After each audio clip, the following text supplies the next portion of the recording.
queridas alunas, tudo bem com vocês? Então, como nós havíamos combinado, vamos então aqui conversar sobre uma pequena pincelada da qual a gente, neste semestre, dentro dessa disciplina, Introdução do Pensamento Sociológico, tivemos em sala de aula. A disciplina, como bem nome traz, a sua nomenclatura nos diz Introdução ao Pensamento Sociológico. Se formos a fundo para desvendarmos o que diz os pensamentos sociológicos, nós nos esbarraremos com uma subjetividade da qual não chegará a canto nenhum em sua verdade absoluta.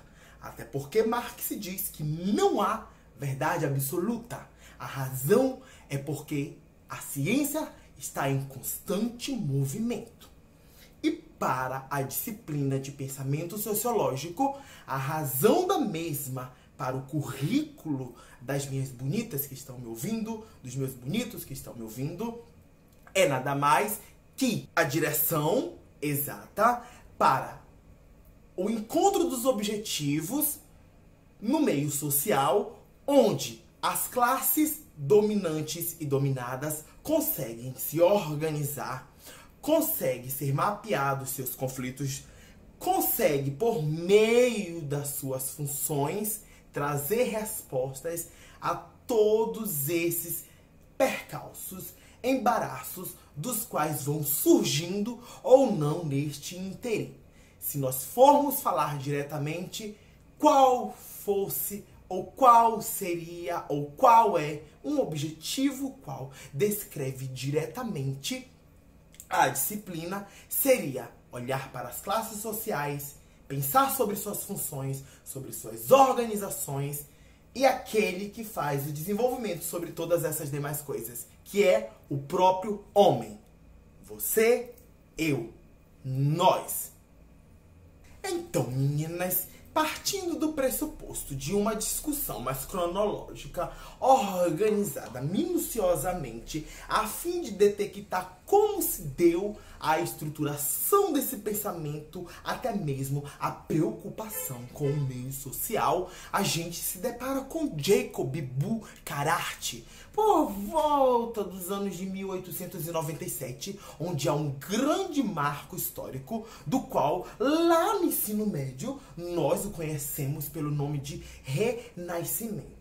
Então, essa questão do Renascimento, para esse contexto histórico, ele foi um período o qual ele marcou uma entrada de novas ideias, uma entrada de novas concepções, das quais foram trazendo novos conceitos, novas descobertas, forma de se pensar, em se preocupar com o outro, em que posteriormente seria descoberto os próprios conceitos de alteridade, que é se importar com o outro, se colocar no lugar do outro, estar aí no lugar do outro também.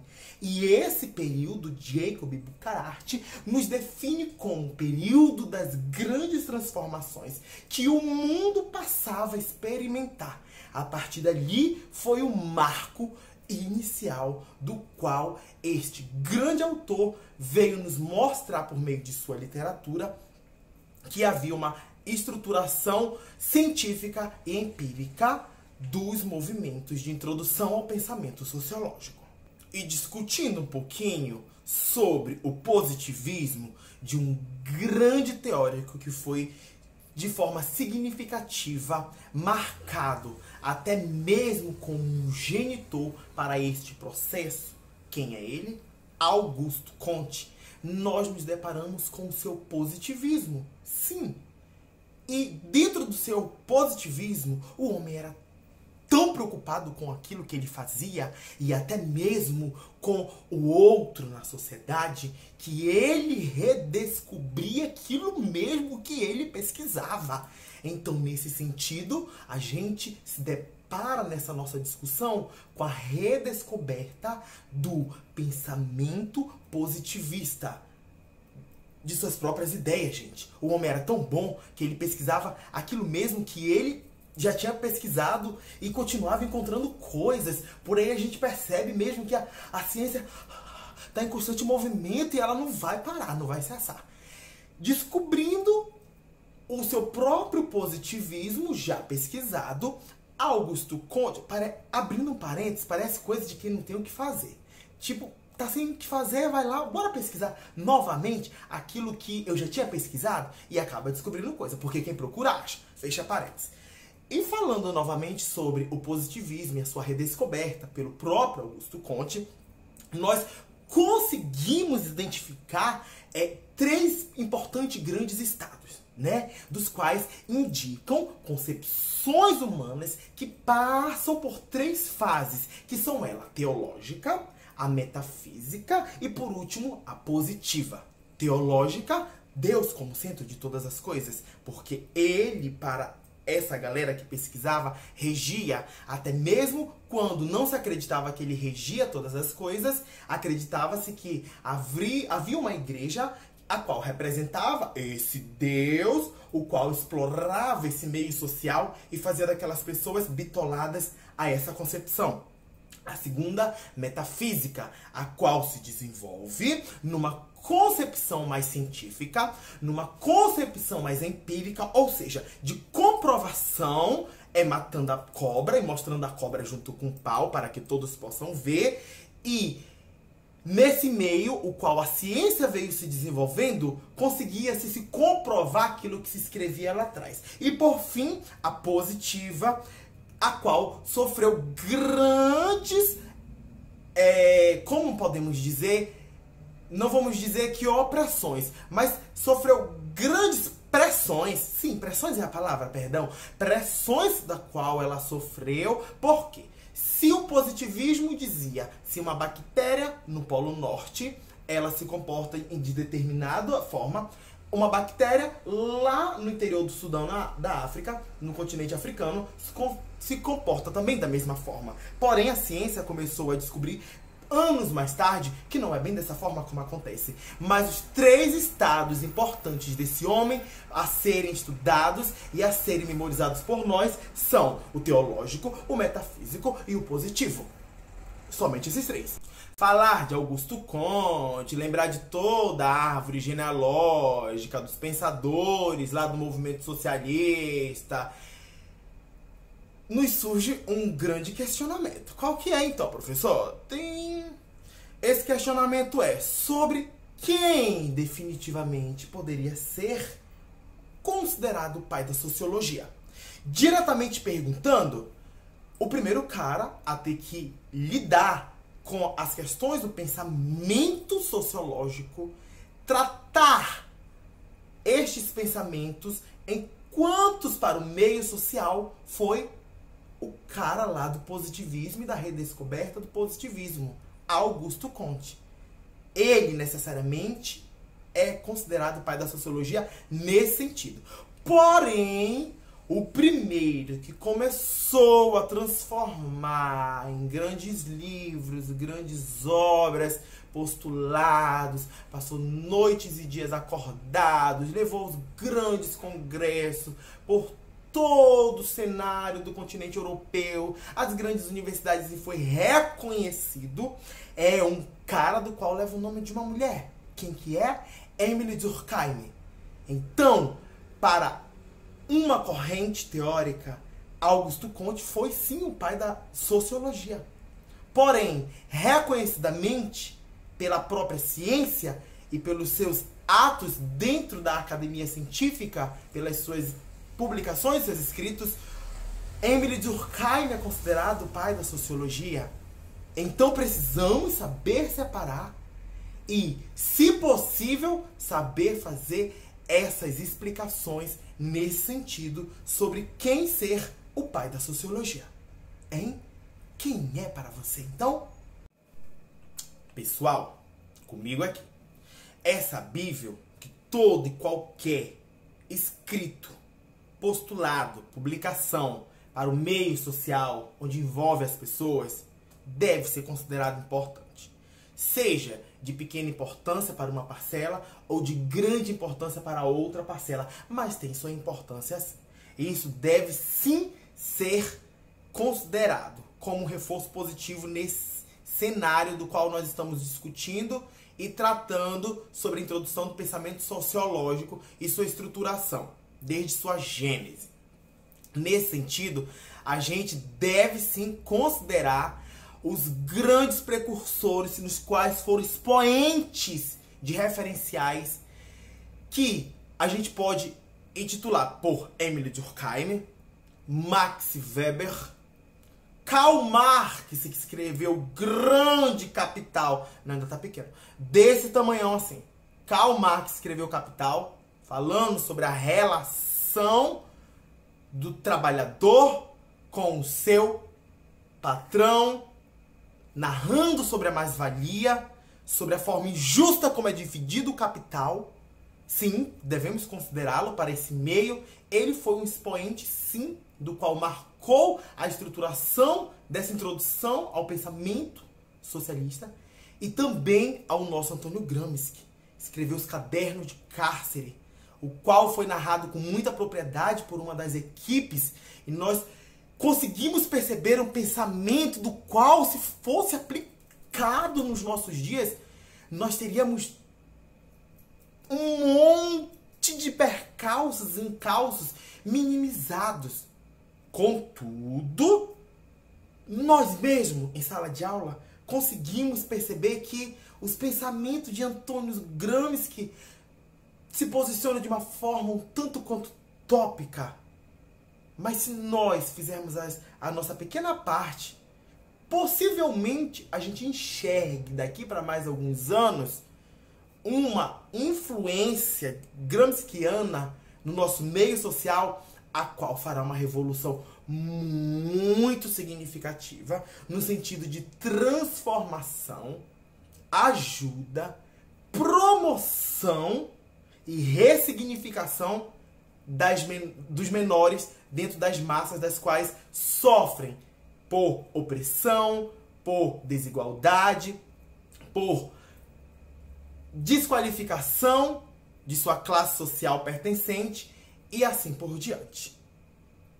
Tratando ainda sobre uma grande obra de um grande autor, o qual marcou o nosso semestre, Emile Durkheim, nós nos encontramos com a sua grande obra, O Suicídio, de 1897. Então, pessoal, essa obra ela veio caracterizar uma análise da qual ela definiu um fenômeno que ele considerou normal dentro da sociedade, que é o temível suicídio. Para Emile Durkheim, o suicídio, na verdade, ele é classificado em 3 tipos, que é o egoísta, o altruísta e o anômico.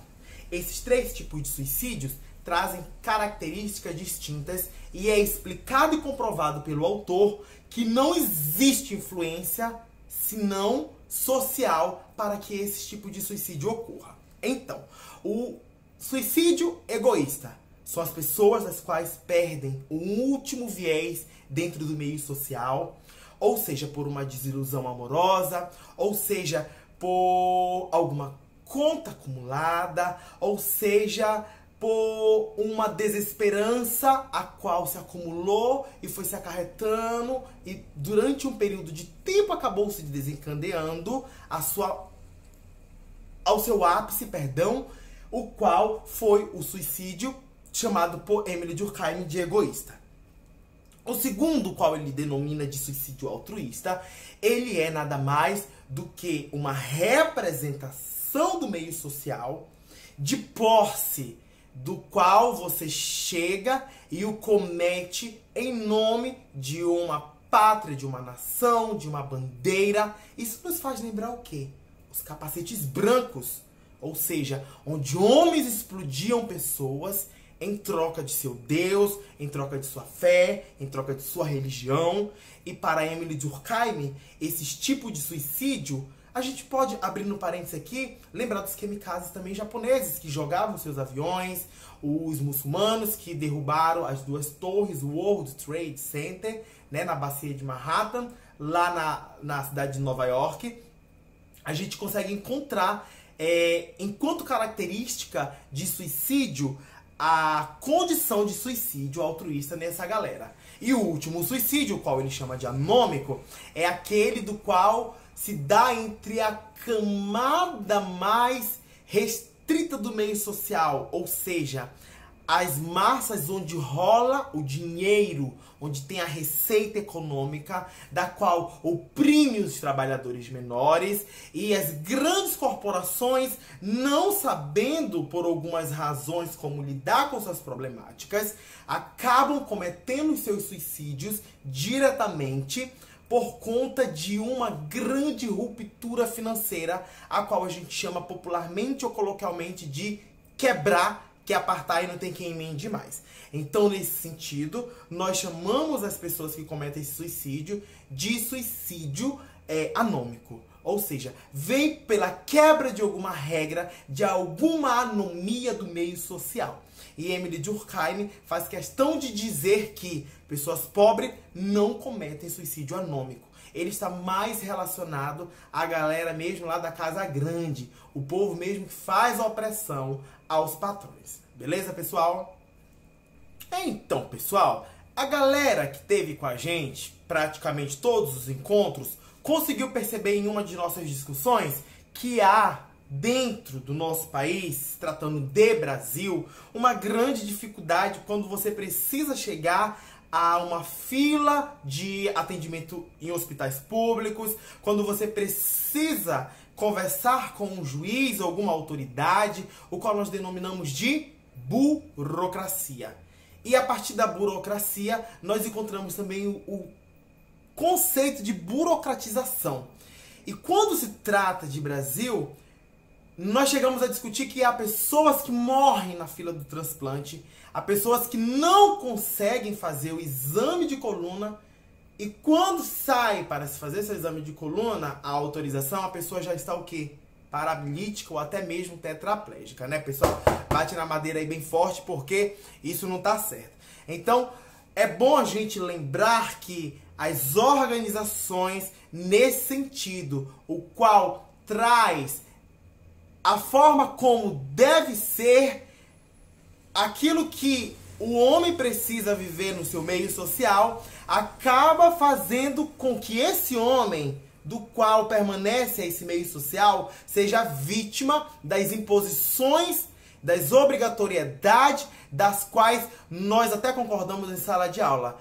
Dava para ser reestruturada com a ajuda de um assistente social, algum psicanalista, psicólogo, para que essas pessoas pudessem ser atendidas. Porque às vezes existe sim a possibilidade de você dar uma mão amiga, dar uma ajudada no sentido de diminuir a burocratização e fazer que a burocracia seja cumprida, porém que ela não seja tão opressora ou até mesmo um viés para o esfacelamento dessa pessoa que tanto precisa ser atendido, ou que precisa conversar com uma autoridade, ou que precisa de uma nova chance para continuar a sua vida. Que a gente fique então com isso gravado, porque vai que a gente possa se deparar com algo relacionado nesse sentido em nossa prova, hein, pessoal? E quando a Lacerda faz uma narrativa em seu brilhante artigo, né? Em 2014, ela já trazia sobre o exercício profissional do assistente social. A gente teve a discussão em sala de aula, da qual nós falamos sobre a valorização profissional no sentido de receita. E nós percebemos o quanto é difícil e o quanto a profissão exige dessa pessoa que está por trás de meramente nomenclatura do assistente social e vem trazer a transformação para aquelas pessoas que precisam para o meio social do qual estão inseridos. Então, a Lacerda, quando ela traz a sua narrativa, ela não escreve de forma romantizada quando ela trata sobre o reconhecimento em termos de receita. E a gente percebe que para além dos enfrentamentos e das dificuldades que são necessariamente encaradas por esse profissional, no chão da sua profissão, todos os dias, a gente percebe que nessas dificuldades inclui o quê? Os baixos salários, as burocracias, como a gente estava discutindo, a burocratização, os embates diretos, os sim e os não que tu recebe, por onde é que tu vai, e o que se espera por trás de tudo isso? Abandonar a profissão? Lacerda diz que o que se espera é nada mais do que a emancipação do outro. Se há essa emancipação, está acontecendo a execução de um serviço social bem prestado por um profissional o qual merece e deve ser chamado de assistente social, né?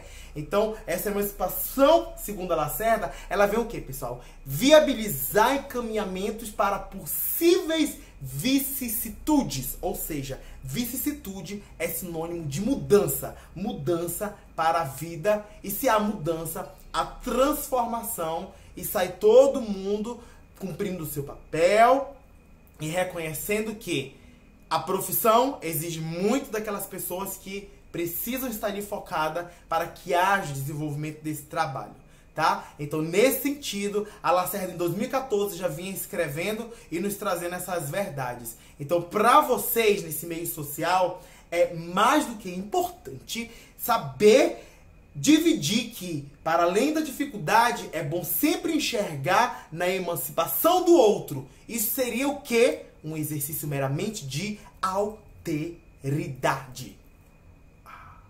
As pessoas que não perderam o food footage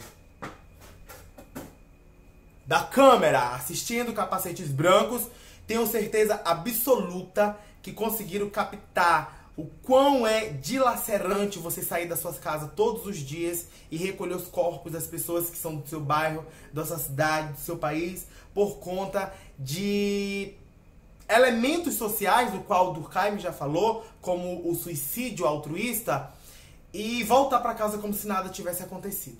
Então a gente percebeu por aquelas câmeras balançadas que o documentário Capacetes Brancos acabou ganhando, né, um Oscar de melhor documentário em 2016.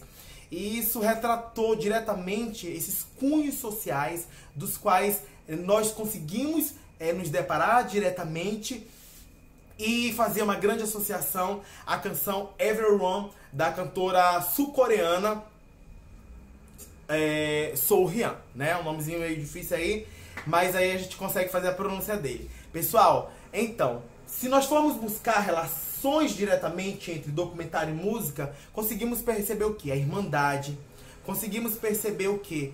A hombridade. Conseguimos perceber, pessoal, diretamente um cunho puro sociológico do qual os povos que são mais aproximados de sua cultura, como a gente percebeu na Síria, acaba às vezes oprimindo a sua própria gente em detrimento de continuar com uma fé da qual ela é dizimante dentro do seu povo. E isso está errado? A gente viu no documentário Humanos que não, porque faz parte da cultura deles. Mas olhando com uma versão mais macro, uma versão mais socialista da coisa, nós conseguimos perceber que há uma irmandade entre música e Capacetes Brancos que vai além desse plano material, que está aqui em cima. Porque tu deixar de ser professor, tu deixar de ser padeiro, tu deixar de ser cozinheiro para te tirar pessoas do escombro, não é para uma pessoa natural. São para pessoas das quais tem uma inclinação a essa vocação, da qual eu não concordo totalmente, mas existe, porque eu vejo e reconheço que há essa inclinação para essas pessoas que vão lá e acabam fazendo esse movimento vocacional, e é algo do qual transcende e chega a ser puramente entre irmãos. Tá? Então há uma relação totalmente direta entre música e documentário, pessoal. Beleza? E para encerrar esse nosso papo gostoso, olha quem tá aqui com a gente. A minha filha, né?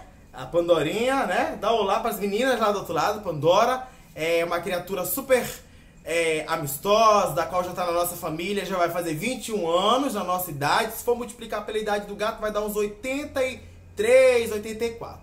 E eu tava aqui conversando com vocês, ela tava me olhando aqui, eu coloquei no colo, ela cessou de ficar perturbando e inquieta. Então, pra gente poder encerrar esse nosso papo com a Pandora aqui, é uma norueguesa da floresta, a raça dela, super calorenta, adora um tanque, adora tomar um banho.